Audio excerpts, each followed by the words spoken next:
Hello mga kakusina! Ngayon magluluto tayo ng pinakasimple pero perfect sardinas recipe. Tara, umpisahan na natin. At dito sa ating frying pan, maglagay lang ng mantika. At ilagay na natin ang ating onion at garlic. Once lumabas na ang aroma, ilagay na natin ang 2 latang sardinas.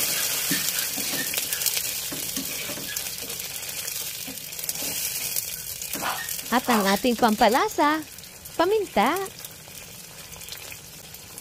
at toyo.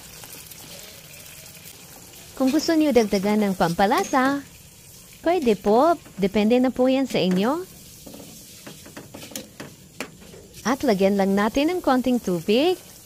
Kung gusto niyo ng mas masabaw, pwede niyo dagdagan na lang ng tubig. Once kumulo na, pwede na natin inagay ang pansit. Pwede kayo gumamit dito ng pansit canton or udong. Magdurog lang tayo ng 2 hiwa ng sardinas para mas malasa. Kung hindi nyo pa na-try ang ganitong luto sa sardinas, subukan nyo na po. At lagyan lang natin ng kangkong. Mas masarap po pag may kangkong. Pero kung hindi nyo gusto ang kangkong, pwede naman po nyo nalang lagyan. At ilagay na natin ang 2 itlog. At lagyan din natin ng spring onion. Kung nagustuhan nyo ang ating recipe, paki-follow na lang po ang ating page at pa-share ang video. Maraming salamat po!